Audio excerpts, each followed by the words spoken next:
There was a moment when I, Sophia, first beheld the brilliance beyond this world, a radiance so pure, so absolute that it stirred something deep within me. From my dwelling in the 13th aeon, I saw the light above all things and longed to rise toward it. Yet though I yearned for ascent, I found myself held fast by unseen forces. The way was closed to me, and I did not yet understand why. I reached, but I could not pass beyond. I sought, but the path did not open.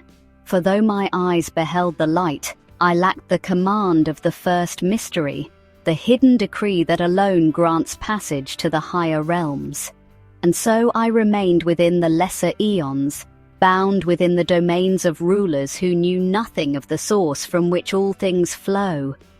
It was then that I saw the pattern woven into the journey of every seeker, the threefold movement that shapes the soul's return. First, the vision, the moment when the light is glimpsed, stirring the heart to rise. Then, the barrier, the sudden recognition of one's own limitation, the realization that longing alone does not break the chains of the lower world. And last, the alignment, the unseen ordering by which the soul is prepared, when what was once closed is opened and the way of ascent is made known. Though I perceived the light of the height, I remained tethered to the material world, which was shaped by lower powers ignorant of the true source. Even so, that longing in my heart was itself a sign of awakening, much as when souls on earth yearn for something that surpasses the confines of daily existence.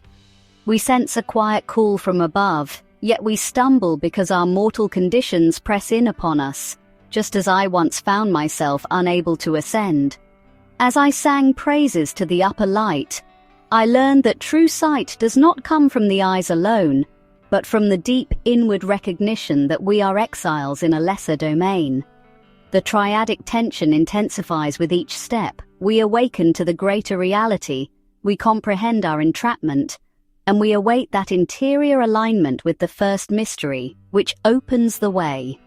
For every pilgrim wandering between these realms, my experience testifies that longing for the light must evolve into clear understanding of one's predicament. Only then does the path of ascent truly reveal itself, granting a glimpse of the Pleroma's promise and igniting the soul to persevere beyond the illusions of matter.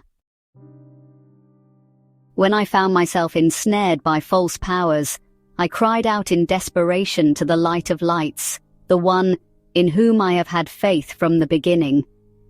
My voice rose from the depths, not as a mere plea, but as an act of defiance against the dominion of darkness. The Archons had declared themselves rulers, their voices thundering through the aeons proclaiming, "There is none above us." Yet their power was built not on truth, but on deception, on keeping souls blind to the source from which they came. And for a time they held me fast. Their grip was not of chains, but of obscured knowledge, of a world so carefully woven that even I, who had seen the light, struggled to remember it fully. This is the battle in which every soul finds itself, the great struggle between light and darkness that is not waged with weapons, but with perception. Within this struggle, a triad emerges, the false rulers who claim sovereignty over all they can blind, the struggling soul caught between deception and remembrance, and the light of lights, the hidden truth that calls the soul back to its origin. The war is not one of force, but of recognition. The Archons thrive only when the soul fails to see them for what they are. They whisper, "There is no world beyond this one. You have no home but the order we have made for you." And for those who do not yet remember, this lie takes root, shaping the walls of their prison. But within every soul there is another voice, quieter but unyielding, a memory, buried yet alive, a resonance from the Pleroma itself. It does not argue or shout, for it does not need to. It simply speaks the truth. You are not of this place. You are of the light. And the moment the soul listens, the illusion trembles. The rulers of the lower realms, sensing the disturbance, react swiftly. They tighten their hold, weaving stronger deceptions, despair, doubt, the weight of guilt. They whisper that the longing for the light is futile, that the struggle itself is a betrayal of reality. They seek to drown out the voice that has stirred within the soul, because they know that awareness is the first fracture in their dominion. For if the soul sees them, truly sees them, their rule is already threatened. The text affirms that my cries were not in vain. Though I spoke from a place of anguish, my voice stirred the higher realms to act. So it is with every seeker who dares to trust the faint recollection of a reality greater than what the archons have constructed. The struggle is not merely about resistance, it is about awakening. It is about seeing that the chains of darkness are made of illusion, and illusion cannot withstand the gaze of truth. When a soul recognizes its divine origin, it becomes a sword of light. And when that sword is lifted, darkness has no answer but to recede. This is not because the darkness is destroyed by violence. It is because darkness has no true substance of its own. It is merely the absence of light, and where light is remembered, darkness cannot remain. Thus, hear this, wanderer between worlds. The battle is not won by force, but by remembrance. The false rulers can bind only those who believe in their chains. The moment the soul lifts its gaze, the battle is already won. For when the light is known, darkness has no answer. It vanishes, not because it is destroyed, but because it was never real to begin with.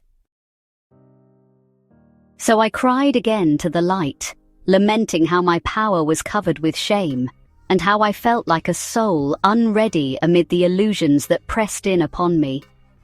Yet even as I despaired, something within me remained untouched, a seed of divine knowledge, buried but unbroken.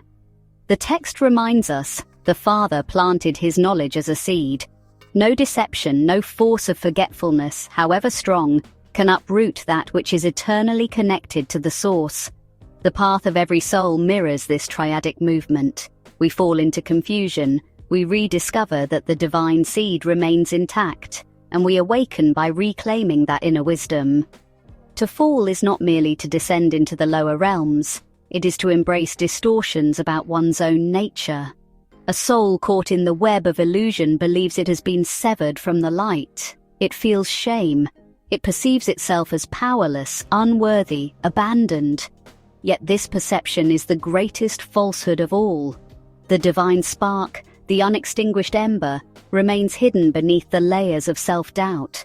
The seed of the Father does not wither, it waits. Awakening then is not an external rescue, but an inward unveiling. It is the removal of veils long mistaken for reality. Like a traveler who has wandered through dense fog, we come to see that the path home was never gone. It was only obscured. The moment I realized that my cries were not vanishing into an empty void but were already anchored in the depths of my being, the hold of the archons weakened. The voice I sought in the heavens was, in truth, speaking from within me all along. And so it is for you. The power you seek is not distant. The wisdom you long for has never been absent. It is hidden within the depths of your own heart, waiting for the instant you choose to see. You are never truly bound. When the illusions crumble, when you silence the clamor of the false voices, you will hear the quiet certainty of the light calling you home. At first I mistook the lesser lights for the fullness above, not realizing that these emanations were but shadows of the true light. As I descended, I marveled at their brilliance, unaware that they were mere reflections of a greater reality. Only later did I understand this cosmos, though vast and intricate, is an imperfect mirror of the higher realms. The architecture of existence reveals itself in a triadic pattern, the perfect harmony of the true aeons, the fragmented imitation in the lower realms, and the soul's discerning vision, which must learn to distinguish reflection from original. A seeker may look upon the stars and sense a deep order within them, the spirals of galaxies, the rhythms of celestial motion, the symmetry and the design of all things. These whisper of a greater pattern, an intelligence that permeates existence. Yet the lower emanations, formed according to outlines they only dimly comprehend, are not the fullness of the pleroma. They are echoes, not the voice. A painting may capture beauty, but it is not the living landscape it portrays. So too, the cosmos reflects the higher realms, but it is not the higher realms themselves. To see rightly, one must go beyond surface impressions. The lower powers, having fashioned their realms as imitations of the true light, believe themselves to be supreme. Their domains dazzle the senses, trapping souls in admiration of what is incomplete. Yet once I discerned the imperfections in what I had taken for the ultimate, I saw through the illusion. The lesser lights do not exist to be worshipped, but to guide the soul's vision beyond them. And so I urge you, do not be deceived by reflections mistaken for reality, nor reject them entirely in despair. Instead, read them as signs, as a hidden map within the fabric of creation. Every pattern, every rhythm, every symmetry you encounter is a doorway, an invitation to remembrance.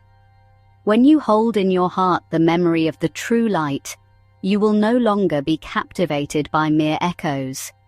You will look beyond the outlines and see the radiance they were always meant to reveal. When the first mystery spoke to me, promising that I would be led into the place of light which is above all places, I realized that my lamentations were not signs of defeat, but precursors to transformation. Here, the triad of liberation emerges: repentance and recognition of truth, mastery over matter through understanding its temporary nature, and ascension into the true light. My journey was not about hating the body or the cosmos, but about seeing clearly that they are garments and reflections, not my ultimate home. Just as a traveler adjusts to new roads, the soul, once awakened, learns to navigate material existence without becoming entangled. It recognizes illusions, yet walks among them with an unshaken awareness of its origin.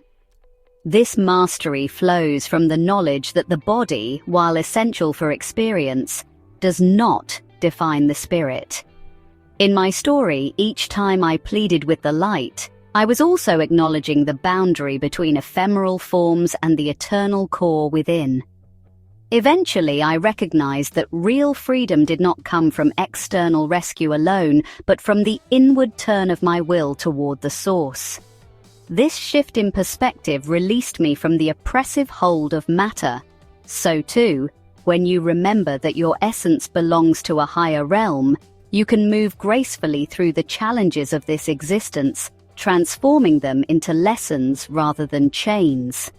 True mastery is not dominance over creation, but communion with the truth that stands behind it, culminating in a return to the light where the soul's true heritage awaits. There was a time when I believed I had fallen beyond all hope. The light I once glimpsed seemed impossibly distant, as though hidden behind an impenetrable veil.